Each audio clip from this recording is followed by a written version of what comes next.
Portugal ही world cup जीत रही है। I don't care तुम्हें क्या बोलने का है, क्योंकि पोर्चुगल ही वर्ल्ड कप जीत रही। क्या सीन है भाई और बहनों, पोर्चुगल ने उज्बेकिस्तान को फाइनल उड़ा दिया ह्यूस्टन में। और मैं बता दूं, ये मैच देखने के बाद मेरा पॉपकॉर्न भी शर्मिंदा हो गया, क्योंकि इतना वन साइडेड मैच था। ओ माय गॉड, ये मैच तो हाफ टाइम में एक्चुअली खत्म हो गया था। हम बस बैठे हुए थे पूरा मैच देखने के लिए, रोनाल्डो की हैट्रिक के लिए वेट कर रहे थे। तो चलो पूरे मैच के ब्रेकडाउन में जाने वाला हूँ मैं इंडिविजुअली। पहले स्टार्ट करते क्रिस्टियानो रोनाल्डो से। मैच शुरू होते ही 6 मिनट में रोनाल्डो ने क्या गोल ठोका। Oh my God, Pedro Neto का क्रॉस आया, व्हाट अ क्रॉस, और रोनाल्डो ने फर्स्ट टाइम में फिनिश किया। बस इतना पास की रेफरी भी सोच रहा था अभी तो विसल बजाया था मैंने। लेकिन असली बात यह है कि ये सिर्फ कोई नॉर्मल गोल नहीं था, ये हिस्ट्री था।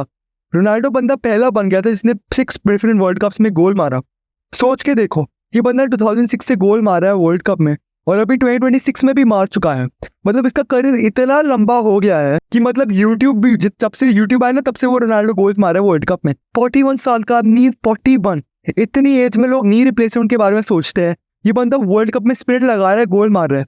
मेसी भी सोच रहा होगा ये बुढ़ा कब रिटायर करेगा भाई, मेरे को भी गोल्ड डिपेंड जीतने दे फाइनली। अब यहाँ आता है मैच का एक इंटरेस्टिंग पार्ट। 70th मिनट में पोर्चुगल को फ्री किक मिला और कैमरा रोनाल्डो पे जूम करता है। सब दर्शक सोचते रह गए अब तो CR7 मारेगा, क्लासिक फ्री किक स्पेशलिस्ट है। लेकिन यहाँ पर पोर्चुगल ने दिमाग लगाया।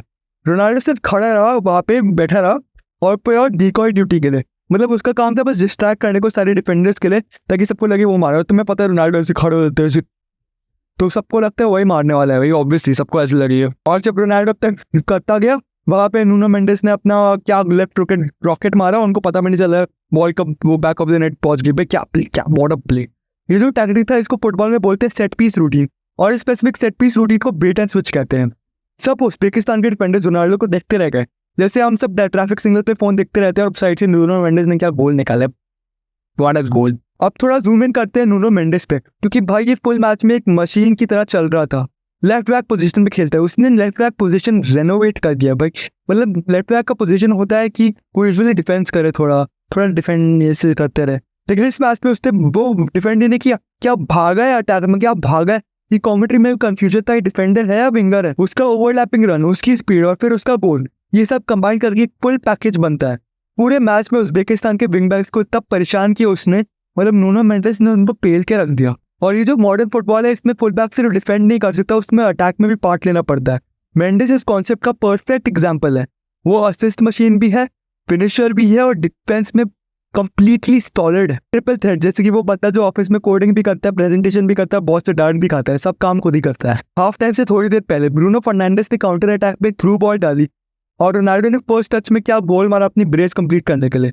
ये जो रन था उससे 25-26 सालों के डिफेंडर होगा उनका, ऑब्वियसली उज्बेकिस्तान का, उसको आउट रन किया 41 साल के आदमी में। और वो फिनिशिंग भाई जो वो अपने 25 साल जब वो खुद था वैसी टाइप की फिनिशिंग उसने खुद की। स्पीड वही है, फिनिशिंग वही है, सिर्फ फर्क इतना है कि वो अपने एनर्जी के साथ थोड़ा स्ट्रेटेजिक हो गया। वो एनर्जी वेस्ट नहीं करना चाहता, सिर्फ राइट मोमेंट पे स्प्रिंट लगाता है। मतलब ये कैलकुलेटेड रिस्क वाला प्लेयर बन चुका है। यंग रोनाल्डो हर जगह भागता था, हर जगह सेट पोस्ट ऐसे करता था। अब वाला रोनाल्डो सोचता है कि कहाँ भागना है, कब भागना है, कैसे भागना है, क्या करना है। ये है एक्सपीरियंस का पावर। सेकेंड हाफ में पोर्चुगल को एक तोहफा मिला। कॉर्नर किक पे उज्बेकिस्तान के जो गोलकीपर है, नेमार टॉप कुछ नाम है, उसने अपने गोल में भेज दी बॉल को। अब मैंने ये बोलूँगा कि ये नहीं बोल सकता ना कि पोर्चुगल का वो गोल पूरा तुक्का था, ऐसा तो नहीं है। ये दिखाता है जब टीम इतना प्रेशर करती है दूसरे डिफेंस पे, दूसरी टीम की डिफेंस पे, उनका डिफेंस इतना ऑर्गेनाइज हो जाता है तो छोटी से छोटी गलतियाँ बड़ी से बड़ी डिजास्टर बन सकती है। उज्बेकिस्तान ने 5 डिफेंडर्स रखे थे फील्ड पे, 5, लेकिन ऑर्गेनाइजेशन 0 था। मतलब क्वांटिटी थी, क्वालिटी नहीं थी। जैसे कोई ग्रुप प्रोजेक्ट में 5 लोग हो लेकिन कोई कम्युनिकेशन ना हो, सब अपने अपने काम करे, कोई कोऑर्डिनेशन ही नहीं है। 87वें मिनट में राफेल लियोन ने फाइनल गोल ठोका और भाइयों क्या गोल था, मैं तुम्हें क्या बताऊं। मतलब वो सेमेडो ने क्रॉस डाला अंदर और वो इनिशियली रोनाल्डो का इंटेंडेड था, बट एक्चुअली वो बॉल डिफ्लेक्ट हो गई थी उज्बेकिस्तान के डिफेंडर से, तो वो सीधा आई थी लियाओ के पैरों पे और लियाओ ने फर्स्ट टाइम टॉप कॉर्नर में फिनिश किया। व्हाट अ गोल। और ये गोल दिखाता है पोर्चुगल की बेंच स्ट्रेंथ। सब्स्टिट्यूट आया, फ्रेश लेग्स और सीधा गोल मार के गया। मतलब इनकी टीम इतनी डीप है कि बेंच वाले आने वाले प्लेयर्स भी मैच विनर बन सकते हैं। ये है डेप्थ, ये है उनकी स्क्वाड की क्वालिटी। पोर्चुगल के बेंच से कोई भी प्लेयर निकले ना, तुम हर प्लेयर का, अगर तुम फुटबॉल पे आना तुम्हें हर प्लेयर का नाम पता है पोर्चुगल की बेंच पे भी। I am not even talking about starting 11, उसकी बेंच। इतनी क्वालिटी है, इतने टॉप टीम्स के लिए वो प्लेयर्स खेलते हैं। मैं Portugal is actually stacked in this world cup, they scary. चलिए अब थोड़ा सीरियस हो जाता हूँ, पोर्चुगल ने इतना सीरियसली डोमिनेट कैसे किया। Number 1, high press. पोर्चुगल ने मैच की शुरुआत से ही उज्बेकिस्तान को उन्हें हाफ में इतना प्रेशर दिया, मतलब उज्बेकिस्तान को ब्रीदिंग स्पेस में नहीं दिया, उनका गेम बनाने का टाइम ही नहीं दिया। जिसको एग्जाम में प्रेशर देता है, एग्जाम को प्रेशर में देता है ना, तुम लोग तो बहुत देते ही हो गए, आई एम श्योर, तो सोचने का टाइम नहीं मिलता, वैसा ही हो गया। Number 2, wing play. Nuno Mendis left side से, जाओ कंसेलो राइट साइड से, दोनों फुल बैक फील्ड को इतना स्ट्रेच कर रहे थे, भाग के आ रहे थे, भाग के। उज्बेकिस्तान के डिफेंडर को समझ नहीं आता था किसको फॉलो करे, और जब कंफ्यूजन होती है डिफेंस में, स्पेस खुलता है मिडिल ऑफ द पार्क में ब्रूनो फर्नांडिस और रोनाल्डो के लिए। Number 3, set piece intelligence. जैसे हमने देखा था डिकॉय वाला फ्री किक, ये दिखा था कि पोर्चुगल ने सिर्फ टैलेंट पे नहीं, प्लानिंग पे भी भरोसा किया। कोच रोबर्टो मार्टिनेज ने क्लियरली अपना होमवर्क किया था। नंबर 4, उज्बेकिस्तान का डिफेंसिव सेटअप। 5 डिफेंडर्स रखना है सिर्फ गेम में। अगर विंग बैक्स अग्रेसिव नहीं है काउंटर अटैक पे, अगर कम्युनिकेशन नहीं है, तो 5 डिफेंडर्स भी कम होते हैं। एल्डोर शुमर और दू ऐसा कोई नाम है उसका, अकेला वो उज्बेकिस्तान का अटैकर था, वो अकेला रह गया अटैक में, कोई सपोर्ट ही नहीं दिया उसे। याद रखना पोर्चुगल का पहला मैच डीआर कोंगो के साथ 1-1 ड्रॉ था। सब फैंस का टेंशन पीक था, मीडिया क्रिटिसिज्म कर रही थी, रोनाल्डो के ड्रॉट के बाद में बातें हो रही थी वहाँ पे, रोनाल्डो की गोल ड्रॉप के बारे में।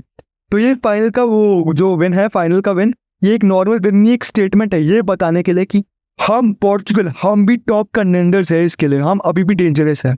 ग्रुप के में पोर्चुगल वो टॉप पे पहुंच गई उनके ग्रुप के लिए, और उनका कॉन्फिडेंस कंप्लीटली वापस आ गया हुआ है। कोलंबिया को डरना चाहिए। तो ओवरऑल इस मैच से क्या सीखने को मिलता है, ये कि फुटबॉल सिर्फ एक इंडिविजुअल टैलेंट वाला स्पोर्ट नहीं है, ये एक प्लानिंग, इंटेलिजेंस और टीम वर्क का कॉम्बिनेशन है। रोनाल्डो अपना लेगेसी कंटिन्यू कर रहा है, हिस्ट्री बना रहा है। नूनो मेंडिस प्रूव कर रहा है कि वो मॉडर्न फुलबैक कितना वैल्यूएबल हो सकता है एक टीम के लिए। और पोर्चुगल की टीम एज अ होल दिखा रही थी कि अगर टैक्टिक स्मार्ट हो, कोई भी ओपोनेंट्स को तंदूरी बना रही है, तंदूरी। अगला मैच जो भी है पोर्चुगल खेलेगी, ओपोनेंट को एक ही एडवाइस है, पहले नूनो मेंडिस को देख लो प्रेयर करने का, फिर बाकी उन प्लेयर्स को देखो, क्योंकि नूनो मेंडिस अकेले ही तुम्हें चड्डी फाड़ के चले जाएगी तुम्हारे। बस इतना ही था आज के लिए, मिलते हैं नेक्स्ट मैच के एनालिसिस में। तब तक चाय पियो, फुटबॉल देखो, और रोनाल्डो की एज कैलकुलेटर मत लगाओ, क्योंकि नंबर जो भी हो परफॉर्मेंस तो 20s वाला ही देगा। जय हिंद।